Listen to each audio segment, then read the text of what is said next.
হ্যাঁ সবুজ, কি অবস্থা তোমার? তোমাকে দেখে মনে হচ্ছে তোমার অনেক মন খারাপ। কি অবস্থা বন্ধু, ভালো আছো তো? আর এভাবে মন খারাপ করে বসে আছো কেন? কোথায় যাচ্ছ? তোমার পড়াশোনার কি অবস্থা বন্ধু?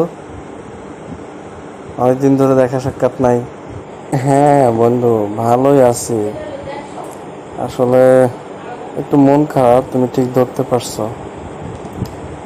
আসলে সামনে পরীক্ষা তো, খুব টেনশনে আছি। গণিতে খুব সমস্যা আছি, গণিত নিয়ে। গণিতটা বুঝতে অনেক সমস্যা হচ্ছে। বিশেষ করে গণিতের ত্রিকোণমিতি আমার মাথায় ঢোকে না, কিভাবে যে করব। তাই একজনের সাথে যাচ্ছি, একজনের কাছে যাচ্ছি আর কি, একটু ডিসকাস করার জন্য। আরে বন্ধু, এটা কোনো বিষয় হলো? আমিও তো গণিতে অনেক দুর্বল ছিলাম, কিন্তু এখন আমি কিন্তু গণিতে, তুমি জানোই যে গণিতে আমি কতটা ভালো, ক্লাসে হায়েস্ট মার্কস পাচ্ছি। সো তোমার সব থেকে বড় প্রবলেম হচ্ছে তুমি মিজান স্যারের ক্লাসটি এখনো করো নাই মনে হয়। মিজান স্যারের অনলাইন ক্লাসগুলো দেখো, দেখবা তোমার গণিতের সব সমস্যার সমাধান হয়ে যাবে। ঠিক আছে? আর মিজান স্যার এই একটু আগে ত্রিকোণমিতির একটি ক্লাস অনলাইনে দিয়েছে, তুমি এখনই ক্লাসটি দেখো। কি বলো বন্ধু? আমি তো বেঁচে গেলাম। তুমি এই নিউজটা আমাকে এতদিন দাওনি। আমি আজকে থেকে মিজান স্যারের ক্লাস করব। আশা করছি ত্রিকোণমিতির সমস্যার সমাধান হয়ে যাবে। আমি এক্ষুনি বাসায় যাচ্ছি এবং মিজান স্যারের অনলাইন ক্লাসটি করছি। অবশ্যই বন্ধু, তুমি আজকে থেকে মিজান স্যারের অনলাইন ক্লাসটি দেখো। আশা করছি তোমার গণিতের সকল সমস্যার সমাধান হয়ে যাবে। ঠিক আছে? আমার মতো, ঠিক এক্স্যাক্টলি আমার মতোই। তোমাকে অনেক ধন্যবাদ, অনেক অনেক ধন্যবাদ। ঠিক আছে, পরে দেখা হবে। আমি এখনই স্যারের ক্লাস দেখতে যাব। So by.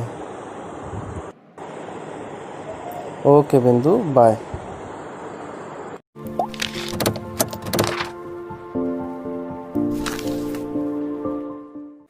আসসালামু আলাইকুম প্রিয় শিক্ষার্থীরা, কেমন আছো তোমরা?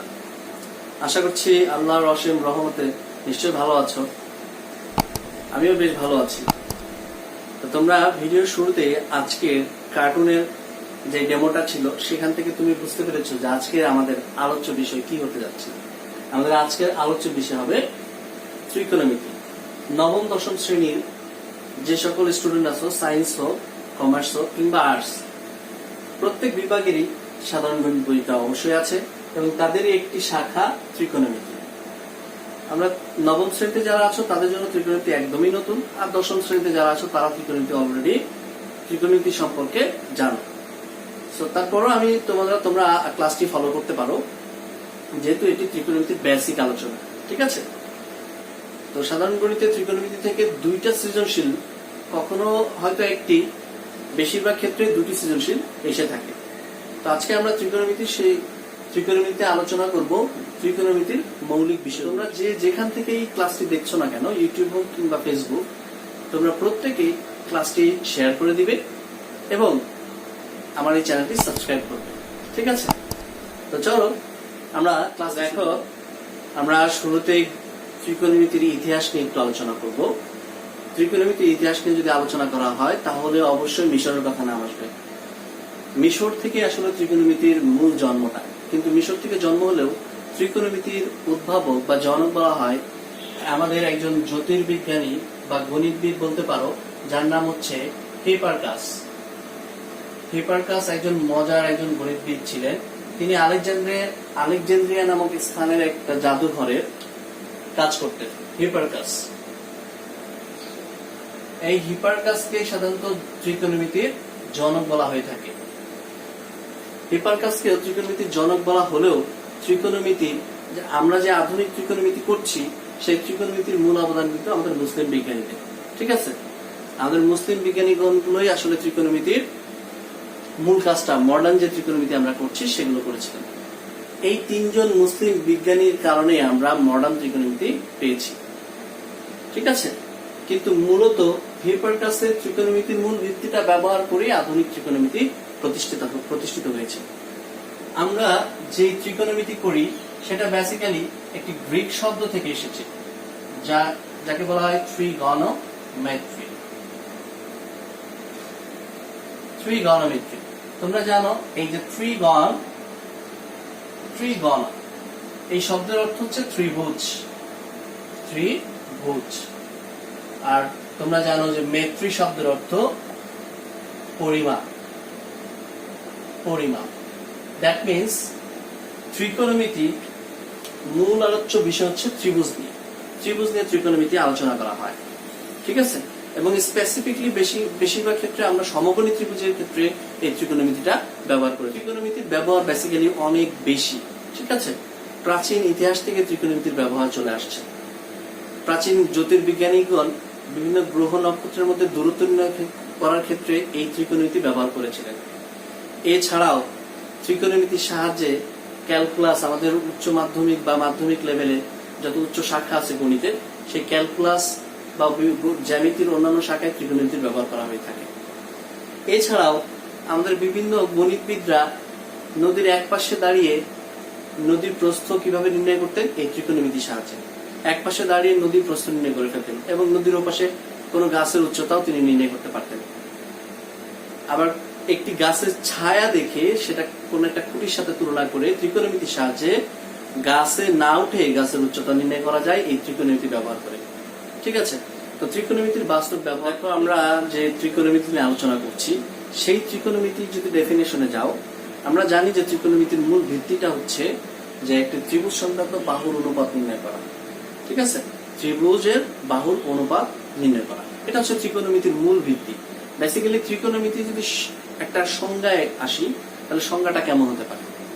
তুমি এভাবে বলতে পারো যে গণিত শাস্ত্রের যে শাখায় একটি ত্রিভুজের বাহু, কোণ ও তার ক্ষেত্রফল এবং তাদের পারস্পরিক সম্পর্ক সম্বন্ধে আলোচনা করা হয়, পর্যালোচনা করা হয়, সেই শাখাকে বলি আমরা ত্রিকোণমিতি, ঠিক আছে। তো ত্রিকোণমিতি শুরুটা আমরা একটা ফিগারের মাধ্যমে দেখতে পারি। দেখো, তো ত্রিকোণমিতির প্রাথমিক বেসিক আলোচনায় আমি শুরুতে একটি ফিগার দিয়ে ত্রিকোণমিতিকে তোমাদের সামনে প্রেজেন্ট করার চেষ্টা করছি। দেখো, আমি একটি সূক্ষ্মকোণ অঙ্কন করছি যে এক্স ও ওয়াই একটি সূক্ষ্মকোণ, যে সূক্ষ্মকোণকে থিটা দিয়ে প্রকাশ করলাম, তাই না? তোমরা জানো বিভিন্ন কোণগুলোকে বিভিন্ন গ্রিক শব্দ দ্বারা, অর্থাৎ আলফা, বিটা, গামা, ডেল্টা, পাই, ফাই, ইটা, মিউ, বিভিন্ন গ্রিক অক্ষর দিয়ে এগুলো সূচিত করা হয়ে থাকে। তন্মধ্যে আমি একটি গ্রিক অক্ষর নিলাম থিটা। থিটা দ্বারা আমরা এক্স ও ওয়াই এই কোণটাকে চিহ্নিত করলাম। এখন এই যে ওয়াই যে রেখাটা দেখছো, এই ও ওয়াই রেখার উপর অসংখ্য বিন্দু রয়েছে। তন্মধ্যে আমি একটি বিন্দু নিলাম, যার নাম দিলাম পি বিন্দু। পি বিন্দু থেকে আমি যদি একটি লম্ব অঙ্কন করি, খেয়াল করো, একটি লম্ব অঙ্কন করি যেটা ওএক্স কে এম বিন্দুতে ছেদ করবে, তাহলে আমাদের লম্বের নামটা হবে পি এম লম্ব। তোমরা জানো যে লম্ব অঙ্কন করলে সেখানে অবশ্যই 90 ডিগ্রি কোণ হয়ে উৎপন্ন হয়। তাহলে অভ্যন্তরে একটি ত্রিভুজ উৎপন্ন হলো পি ও এম ত্রিভুজ। যেহেতু এই ত্রিভুজের একটি কোণ এক সমকোণ, একটা 90 ডিগ্রি উৎপন্ন করেছে, তাহলে এটা আমরা বলতে পারি এটা একটি সমকোণী ত্রিভুজ, তাই না? তো আমরা বেসিক্যালি ত্রিকোণমিতিটা অ্যাপ্লাই করব সমকোণী ত্রিভুজের ক্ষেত্রে শুধুমাত্র। তার মধ্যে বলতে পারো যে তোমরা যে তাহলে অন্যান্য ত্রিভুজে কি ত্রিকোণমিতি ব্যবহার করা যাবে না? ডেফিনেটলি যাবে। ত্রিকোণমিতি পৃথিবীর সকল ত্রিভুজে ব্যবহার করা যাবে, তবে প্রত্যেকটা ত্রিভুজকে আমরা প্রত্যেকটা ক্ষেত্রে সমকোণী ত্রিভুজে বিভক্ত করে নিব, ঠিক আছে। তো সমকোণী ত্রিভুজ সম্পর্কে তোমরা সবাই পরিচিত আছো। সমকোণী ত্রিভুজের 3টা বাহু আছে, 3টার আলাদা আলাদা নাম থাকে, তোমরা অবশ্যই জানো যে এই বাহুটার নাম আমরা বলে থাকি অতিভুজ, এটার নাম লম্ব অথবা বিপরীত বাহু বলতে পারো, এটাকে বিপরীত বাহু। এটা ভূমি অথবা সন্নিহিত বাহু। সন্নিহিত বাহু। একটা সমকোণী ত্রিভুজে একটি কোণ 90 ডিগ্রি থাকে, বাকি দুইটা কোণ সূক্ষ্মকোণ হয়ে থাকে। তো দুইটা সূক্ষ্মকোণের সাপেক্ষে এই যে দুইটা সূক্ষ্মকোণ, এই দুইটা কোণের সূক্ষ্মকোণের সাপেক্ষে ত্রিভুজের বাহুর অনুপাতের নাম পরিবর্তন হয়ে থাকে কখনো কখনো। তো পরিবর্তনটা কেমন হয়? অতিভুজের অতিভুজের কখনোই পরিবর্তন ঘটবে না। পরিবর্তনটা বেসিক্যালি ঘটে বিপরীত বাহু এবং সন্নিহিত বাহুর মধ্যে। কিভাবে সেটা? আমরা যদি এখানে আরো একটি একইভাবে ত্রিভুজ অঙ্কন করি, খেয়াল করো। এখন আমি দিলাম এ ও বি। আমি কোণ উল্লেখ করলাম এইটাকে, এটা কোণটাকে ধরলাম আমি আলফা কোণ। বুঝতে পেরেছো? আমরা একইভাবে এক্স ও ওয়াই একটা সূক্ষ্মকোণ নিয়েছি থিটা, বাট আমরা থিটার কথা বিবেচনা না করে আমরা দেখি ও এ বি, এই যে কোণটা, এই কোণটা আলফা কোণ ধরেছি, অর্থাৎ ও এ বি কোণ সমান সমান আমরা আলফা কোণ ধরেছি। আলফা কোণ সাপেক্ষে এই সমকোণী ত্রিভুজের বাহুর নামটা কেমন হবে? এইটা অতিভুজ হবে, এইটা হবে সন্নিহিত বাহু, সন্নিহিত বাহু, আর এটা হবে বিপরীত বাহু বা লম্ব, এটা ভূমি। তো আশা করছি বুঝতে পেরেছো বেসিক্যালি বিষয়টা কি, যে যেই দুইটা সূক্ষ্মকোণ থাকবে সেই সূক্ষ্মকোণের প্রেক্ষিতে ত্রিভুজের লম্ব এবং ভূমি প্লেসটা একটু চেঞ্জ হবে, লম্ব এবং ভূমির প্লেসটা পরিবর্তন হবে।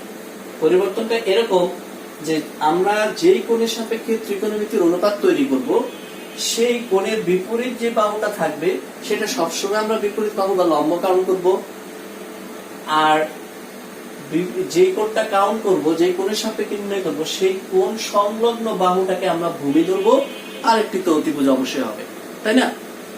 তো আশা করছি চিত্রটা তোমরা খুব ভালো করে বুঝতে পেরেছো। শিক্ষার্থীরা, এখন এই যে দুইটা ফিগার ড্র করলাম, এই ফিগারে আমরা ত্রিকোণমিতির তিনটা বাহু পেলাম। এই তিনটা বাহুকে যদি আমরা অনুপাত আকারে প্রকাশ করতে চাই, তাহলে কয়টা অনুপাত হবে? হ্যাঁ শিক্ষার্থীরা, টোটাল 6টা অনুপাত আমরা বের করতে পারবো, 6টা। সেই 6টা অনুপাত আমি যদি একটু বোর্ডে লিখি, একটু খেয়াল করো, আমরা এই চিত্রটা থেকে একটু খেয়াল করো, লিখছি। আমরা লিখতে পারি লম্ব ভাগ অতিভুজ, এটা একটা অনুপাত হতে পারে। আমরা লিখতে পারি ভূমি ভাগ অতিভুজ,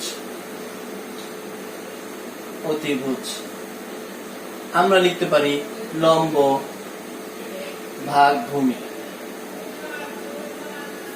তাই না? তাহলে তিনটা অনুপাত অলরেডি পেয়েছি। আমরা এই তিনটা অনুপাতকে যদি আমরা ভাইস ভার্সা অর্থাৎ উল্টা করে দিই, বিপরীতকরণ করে দিই,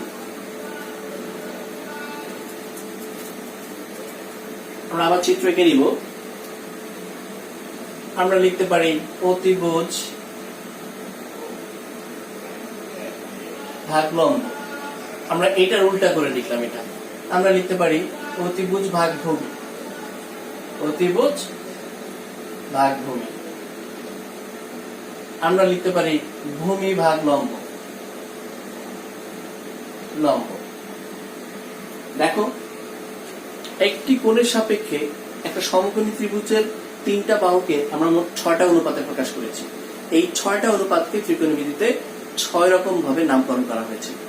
আমরা যদি এইটার নামকরণ সম্পর্কে জানি, এটার প্রথম নামকরণটা হবে সাইন, এটার নামকরণটা হবে সাইন। এটার নামকরণ হবে কোসাইন, কোসাইন।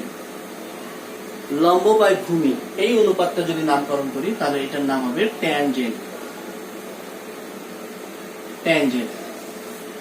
এইটার নামকরণ যদি করা হয় অতিভুজ বাই লম্ব, এটার নামকরণ করা হয়েছে কোসাইকেন্ড, এইটার নামকরণ করা হয়েছে সেকেন্ড, এবং এটার নামকরণ করা হয়েছে কট্যানজেন্ট। এই 6টা নামকরণ করা হয়েছে। ত্রিকোণমিতির যে বাহুর অনুপাতগুলো, এগুলো প্রত্যেকটা একটি নির্দিষ্ট কোণ সাপেক্ষে, তাই অবশ্যই প্রত্যেকটা অনুপাতকে একটি কোণ সাপেক্ষে উল্লেখ করতে হবে। তো এইটা যদি আমি শর্ট ফর্মে লিখি তাহলে এটা হবে সাইন থিটা। এই যে দেখতেছো কোণ সাপেক্ষে লিখতে হবে অবশ্যই। এটাকে আমরা লিখতে পারি কস থিটা, এটাকে আমরা লিখতে পারি ট্যান থিটা। এখান থেকে এটাকে আমি পরিবর্তন করে লিখতে পারি কোসেক থিটা। এটাকে অবশ্যই লিখতে পারি sec থিটা, এবং এটাকে লিখতে পারি আমরা cot থিটা। প্রত্যেকটা ত্রিকোণমিতিক অনুপাতের সাথে কিন্তু কোণ সংযুক্ত করা আছে। তোমরা সবসময় মনে রাখবা যে কোণ ছাড়া ত্রিকোণমিতির যে আলাদা অনুপাতের নাম সাইন, কস, ট্যান, কট, এগুলোর কোনো আলাদা অর্থ বহন করে না, এগুলোর আলাদা কোনো অর্থ নেই, অর্থাৎ কোণ ছাড়া এগুলোর কোনো ভ্যালু নেই। সো আমরা ত্রিকোণমিতিক অনুপাতের নামগুলো জেনে ফেলেছি। এখন যদি সম্পর্ক তৈরি হয়, ত্রিকোণমিতির যে সূত্রগুলো প্রত্যেকটা কিন্তু এক একটা সম্পর্ক থেকে এসেছে, প্রত্যেকটা সম্পর্ক থেকে ত্রিকোণমিতির সূত্রগুলো আসছে। ত্রিকোণমিতির কয়েকটা সূত্র আছে যে সূত্রগুলোর সাহায্যে তুমি আরো অনেকগুলো সূত্র তৈরি করতে পারো। ঠিক আছে, তো দেখো আমরা যদি ত্রিকোণমিতির সম্পর্ক তৈরি করতে চাই, খেয়াল করে দেখো এইটার সাথে এইটার একটা রিলেশন আছে। রিলেশনটা কেমন? এইটার লম্ব ভূমিতে এটার লম্ব হচ্ছে লবে, লম্বটা এখানে হরে আর এখানে লম্বটা লবে আছে। দ্যাট মিনস একজন আরেকজনের উল্টা। কেমন উল্টা? এটাকে বলা হয় গুণাত্মক উল্টা বা গুণাত্মক বিপরীত। ঠিক আছে, তাহলে আমরা এইখান থেকে একটা জিনিস কনফার্ম হতে পারি, এতটুকু আমরা মুছে দিই। খেয়াল করো, আমরা এইটার উল্টা, দ্যাট মিনস সাইন, সাইনের উল্টা কে আসছে? Cosec theta. কোসেক, কোসেকটা হচ্ছে তার উল্টা, উল্টা মানে হচ্ছে 1/কোসেক থিটা, গুণাত্মক বিপরীত বলা হয় এটাকে। একইভাবে আমরা যদি কসের বিপরীতটা বের করতে চাই, কস সমান হবে 1/সেক থিটা, সেক সমান হবে 1/কস থিটা। কসের উল্টা যেহেতু সেক, তাহলে সেকের উল্টা ডেফিনেটলি কস হবে। একইভাবে আমরা ট্যান থিটা সমান লিখতে পারি 1/কট থিটা, এবং কট থিটা সমান লিখতে পারি 1/ট্যান থিটা। এখান থেকে আমরা একটা লিখতে পারি, দেখো যেহেতু সাইন থিটা 1/কোসেক থিটা, তাহলে কোসেক থিটার মান কি হবে? কোসেক থিটা ইকুয়াল 1/সাইন থিটা। তো দেখো এখানে আমাদের 6টা সূত্র পেয়ে গেলাম, 6টা সূত্র পেয়ে গেলাম অলরেডি আমরা। এগুলোকে বলা হয় ত্রিকোণমিতির বিপরীতকরণ ফর্মুলা। ঠিক আছে, তো 6টা ফর্মুলা আমাদের এই ত্রিকোণমিতির ক্ষেত্রে আমরা যতগুলো ফর্মুলা লিখবো, তার প্রত্যেকটা ফর্মুলা কিন্তু গাণিতিক সমস্যার সমাধানে আমাদের কাজে লাগবে। ঠিক আছে, তাহলে দেখো এই 6টা ফর্মুলার পাশাপাশি আমি আরো 2টা ফর্মুলা, বিপরীতকরণ ফর্মুলা তৈরি করছি। কিভাবে? দেখো তোমরা, আমি ইতিমধ্যে দেখিয়েছি যে সাইন থিটার সমান সমান হচ্ছে লম্ব ভাগ অতিভুজ, ইতিমধ্যে আমরা দেখেছি এটা। আর কস থিটার মান দেখেছি ভূমি ভাগ অতিভুজ। এই 2টা অনুপাতকে আমি যদি ভাগ করে দিই, দ্যাট মিনস সাইন থিটা ভাগ কস থিটা, তাহলে বিষয়টা কি দাঁড়ায়? লম্ব ভাগ অতিভুজ, অতিভুজ ভাগ ভূমি ভাগ অতিভুজ, তাই না? আমরা যদি 2টা অনুপাতকে ভাগ করে দিই, বিষয়টা এইরকম দাঁড়াচ্ছে। তো এখানে যেহেতু 3টা ভাগ ডিভিশন আছে, 3টা ডিভিশন ডিভাইডার আছে, সো আমরা এটা প্রিন্সিপাল ডিভাইডারকে মাল্টিপ্লাই করে দিই, গুণ করে দিই। তাহলে কি দাঁড়ায়? দেখো লম্ব ভাগ অতিভুজ, অতিভুজ, এই যে প্রধান ডিভাইডারটা, এটাকে আমরা গুণ করে দিলাম, তাহলে নিচের যে ভগ্নাংশটা সেটা রিপ্লেস হয়ে যাবে, অর্থাৎ অতিভুজ উপরে চলে যাবে আর ভূমি আসবে নিচে। খেয়াল করো অতিভুজ আর অতিভুজ কিন্তু ভ্যানিশ হয়ে যাচ্ছে, তাহলে এট লাস্ট কি থাকছে? এই পাশে লিখছি, দেখো আমাদের এখান থেকে এট লাস্ট যেটা থাকছে sine theta by cos theta equal লম্ব ভাগ ভূমি। সুতরাং আমরা বলতেই পারি লম্ব এবং ভূমি এটা কার অনুপাত? ডেফিনেটলি ট্যান থিটার অনুপাত। তার মানে ট্যান থিটা সমান সমান হচ্ছে sine theta by cos theta. এটা ট্যান থিটার একটা ফর্মুলা। যদি ট্যান থিটার ফর্মুলা সাইন বাই কস হয়ে থাকে, তাহলে কট থিটার ফর্মুলা কি হবে?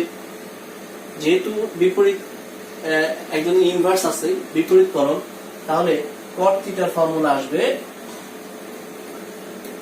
cos থিটা ভাগ sin থিটা।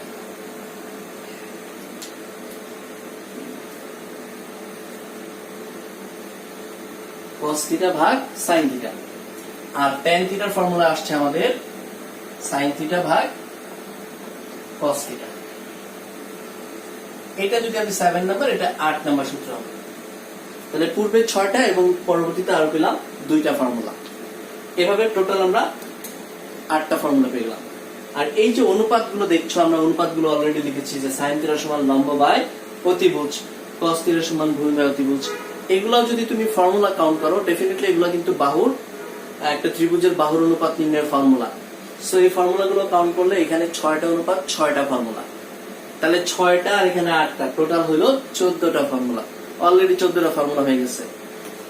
এর আগে তোমাদের একটা বিষয় বলে নি, সেটা হচ্ছে যে এই যে sin থিটা সমান লম্ব বাই অতিভুজ বা cos থিটা সমান ভূমি বাই অতিভুজ, এই যে সূত্রগুলো, এগুলো মনে রাখাটা হয়তো অনেকের জন্য একটু সমস্যা।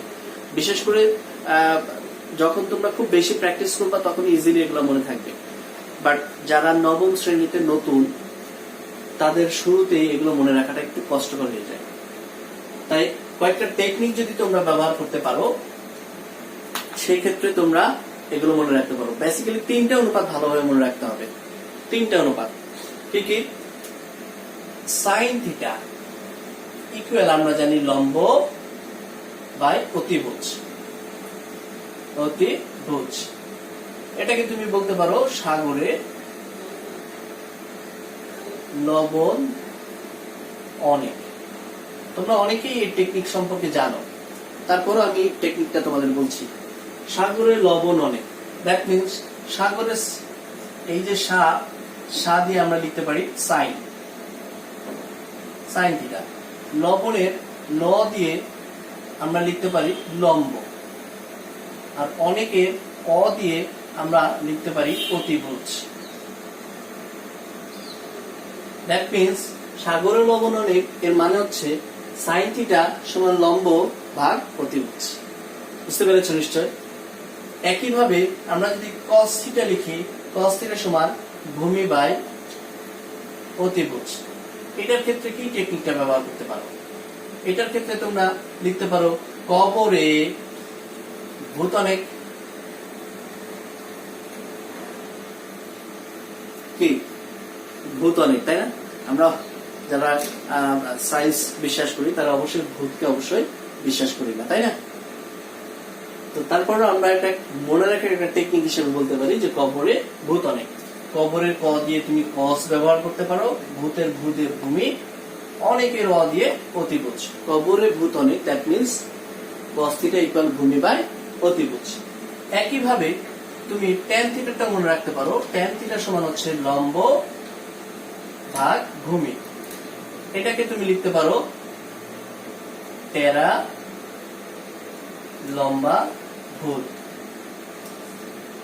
টেরা লম্বা ভূত, টেরা ট্যা দিয়ে তুমি tan থিটা বলতে পারো, লম্বার ল দিয়ে লম্ব, আর ভূতের ভূ দিয়ে ভূমি উল্লেখ করতে পারো।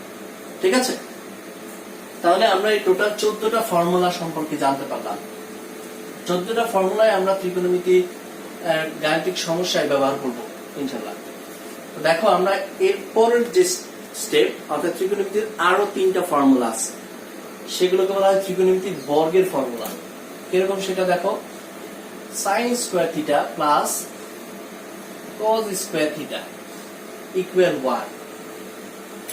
আবার sec square theta minus tan square theta equal 1।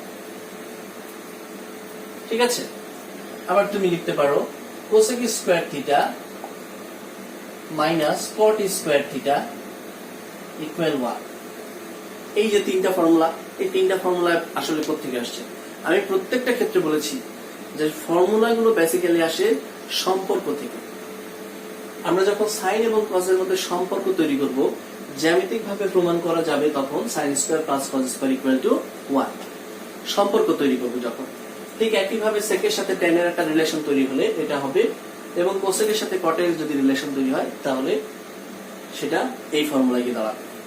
তো দেখো এই তিনটা ফর্মুলা যদি আমরা ভালো করে মার্ক করে মনে রাখি, এই তিনটা ফর্মুলা, তাহলে এই তিনটা ফর্মুলা থেকে আমরা আরো 6টা ফর্মুলা বের করতে পারবো। 6টা কিভাবে? এইখান থেকে আমি নাম্বার 1 একটা ফর্মুলা ইউজ করে দেখো। আমরা যদি সাইন স্কয়ারটাকে এক পাশে রেখে দেই, কস স্কয়ারকে রিপ্লেস করি, তাহলে হবে 1 মাইনাস কস স্কয়ার থিটা, তাই না?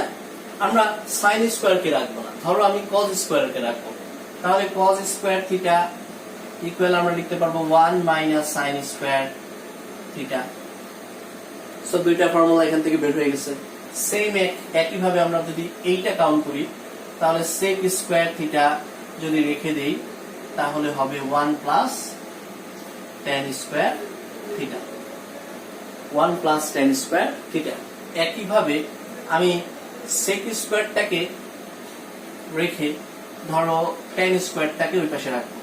sec স্কয়ার থিটা আমি 1টাকে রিপ্লেস করে এই পাশে নিয়ে আসি, equal tan square theta. That means tan square theta সমান sec স্কয়ার থিটা মাইনাস 1। এটা আর একটা ফর্মুলা চলে আসলো, তাই না?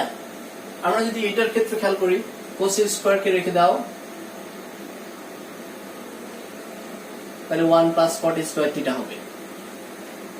আবার তুমি cosec স্কয়ার থেকে ওই 1টাকে রিপ্লেস করে এই পাশে নিয়ে আসলে minus 1 equal to cot square theta.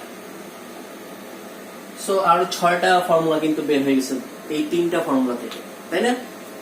So আমাদের মেইন যে ফর্মুলাগুলো সেগুলো যদি জানা থাকে, বাকি ফর্মুলা কিন্তু তোমরা নিজেরাই বের করতে পারবা।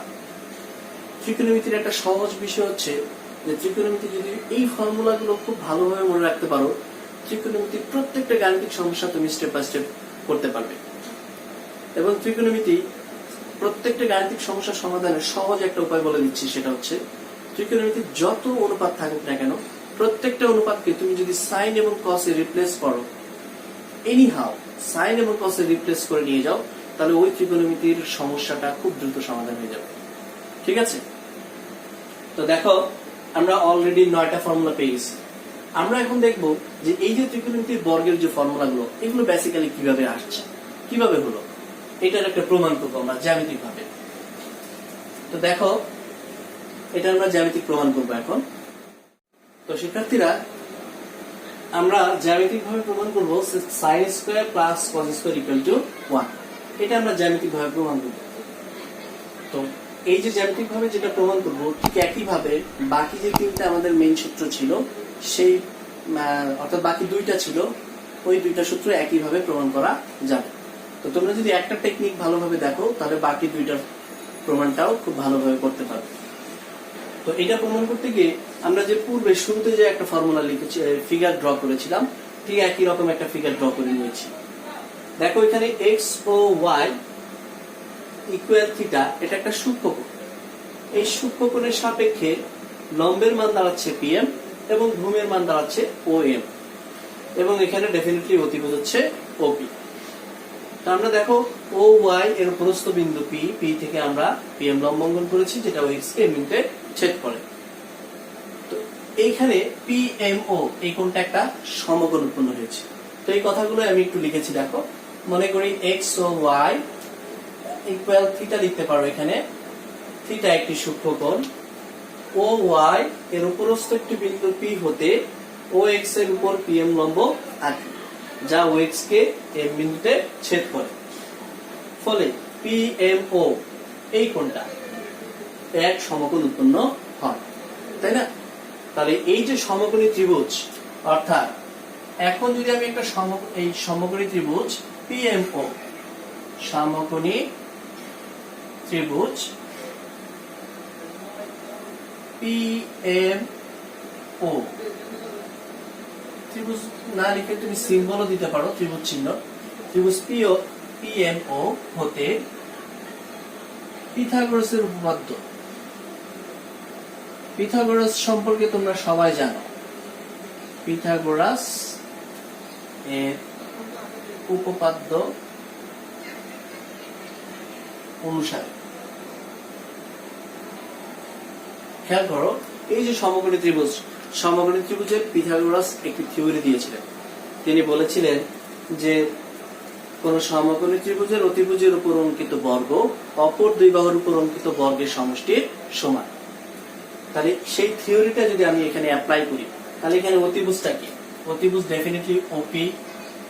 অতিভুজের উপর অঙ্কিত বর্গ অপর দুই বাহু, সেটা লম্ব এবং ভূমি। ধরো আমি পিএম লিখলাম লম্ব আর ভূমি লিখলাম ওএম। অপর দুই বাহুর উপর অঙ্কিত বর্গের, তাহলে প্রত্যেকের বর্গের সমষ্টির সমান।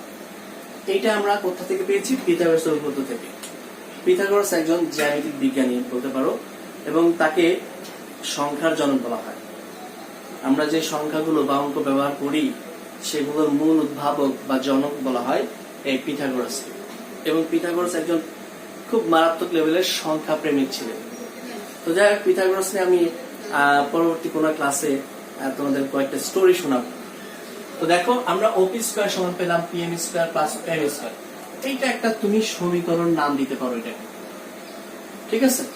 তো দেখো, আমরা যেহেতু সম্পর্ক তৈরি করব সাইন এবং কস এর মধ্যে, তাই আমরা এই ত্রিভুজ থেকে সাইন এবং কস এর দুইটা অনুপাত বের করে নিয়ে আসবো। তাহলে দেখো, আমরা যদি সাইন লিখি, সাইনের অনুপাত সাইন থিটা ইকুয়াল, সাইনের ফর্মুলাটা কি ছিল? সাগরের লবণ অনেক, লম্ব বাই ভূমি।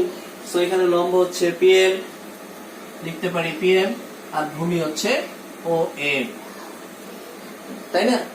যেহেতু আমাদের সম্পর্কে স্কোয়ার আছে, দেখো সাইন এবং কসের দুইটার মাথায় পাওয়ার 2 দেওয়া আছে, তাহলে আমরা এখানে স্কোয়ার করে নিই। That means sine square theta equal PM square ভাগ ও এম স্কোয়ার। এটা কি করেছি আমরা? বর্গ। সাইড নোট উল্লেখ করতে পারো যে বর্গ করে। এটাকে তো আমরা 2 নাম্বার ইকুয়েশন দাও। একইভাবে আমরা একটু মুছে দিলাম এর পাশে। একইভাবে আমরা যদি কসটা বের করি, কস, তাহলে লিখতে পারি আবার কস থিটা ইকুয়াল, কসের সূত্র ছিল কবরে ভূত অনেক, দ্যাট মিন্স ভূমি বাই অতিভুজ, ভূমি ভাগ অতিভুজ, ও এম ভাগ ওপি, তাই না? আচ্ছা সরি, এখানে আমরা ভুল করেছিলাম। সাইন থিটা সমান লম্ব বাই অতিভুজ হবে, অতিভুজ, দ্যাট মিন্স ওপি। তাহলে এখানে ওপি স্কয়ার, ওপি স্কয়ার। সো আমরা এটাকেও বর্গ করে দিই। দেখো, cos স্কয়ার থিটা ইকুয়াল ও এম স্কয়ার ভাগ ওপি স্কয়ার। এটাকে তোমরা 3 নাম্বার সমীকরণ উল্লেখ করতে পারো। এখন এই যে সাইন স্কয়ারের মান পেলাম এবং কস স্কয়ারের মানটা পেয়ে গেলাম, এই দুইটার মান দেখো সম্পর্ক আছে যোগের সম্পর্ক। তাহলে আমরা এখান থেকে যোগের সম্পর্ক, অর্থাৎ আমরা যদি 2 এবং 3 নং যোগ করে নিই, যোগ করে পাই, তাহলে যোগ করলে রেজাল্টটা কি হবে? দেখো, sine theta, sine square theta plus cos square theta. বাম পাশের মান বাম পাশের সাথে যোগ করলাম, ডান পাশে আছে পিএম স্কয়ার ভাগ ওপি স্কয়ার প্লাস এই পাশে আছে ওএম স্কয়ার ভাগ ওপি স্কয়ার। আমরা বাম পাশের মান বাম পাশে যোগ করলাম, ডান পাশে মান ডান পাশে। এখন এটা লসাগু করে নাও। যেহেতু এরা সমহর বিশিষ্ট ভগ্নাংশ, তাহলে লসাগু অবশ্যই ওপি স্কয়ার হবে। সমহর বিশিষ্ট ভগ্নাংশের ক্ষেত্রে কি হয়? উপরের লবটা সরাসরি যোগ হয়ে যায়।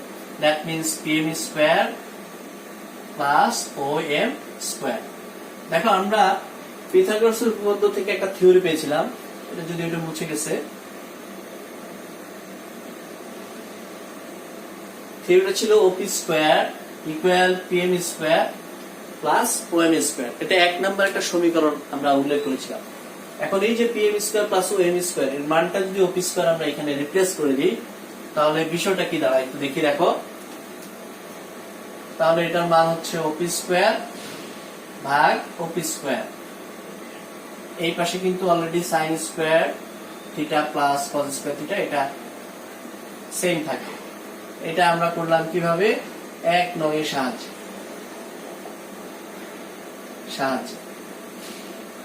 ঠিক আছে, সো আমরা ফাইনাল লাইনে কি পাচ্ছি খেয়াল করো।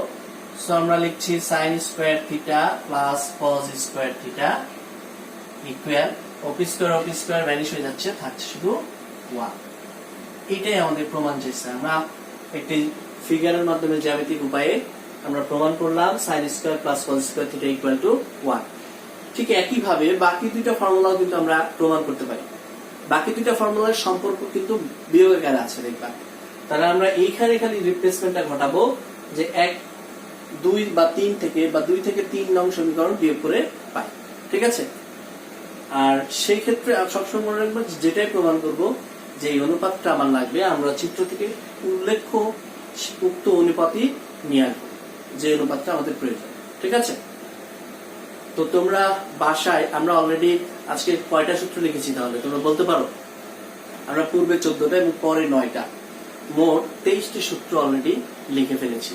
তোমরা বাসায় এই 23টি ফর্মুলা যদি খুব ভালো করে পড়ো, আমরা 23টি ফর্মুলা কমেন্ট বক্সে অথবা ডেসক্রিপশন বক্সে দিয়ে দিব তোমাদের।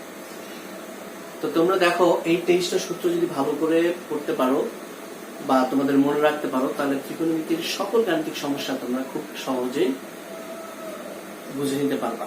ঠিক আছে, তোমরা বাসায় একটু প্র্যাকটিস করবে, এই ক্লাসটি দরকার হলে পুনরায় আরেকবার দেখার চেষ্টা করবে, তাহলে তোমাদের পুরো ত্রিকোণমিতির কনসেপ্টটা ক্লিয়ার হয়ে যাবে আশা করছি। এছাড়া ত্রিকোণমিতির আরো কিছু বেসিক অ্যাড করব আমরা হায়ার ম্যাথে যখন ত্রিকোণমিতি করব, ওই ক্লাসটি তোমরা দেখতে পারো। ওই ক্লাসেও আমরা ত্রিকোণমিতির আরো এক্সট্রা কিছু বেসিক অ্যাড করে নিব, এবং আমরা 9.2 যখন করব তখন ত্রিকোণমিতির বিভিন্ন মান, ত্রিকোণমিতির বিভিন্ন জ্যামিতিক যে মানগুলো সেগুলো আমরা প্রমাণ করে দেখাবো। ঠিক আছে, তো তোমরা ভালো থেকো, সুস্থ থেকো। আজকে এ পর্যন্তই। আল্লাহ হাফেজ।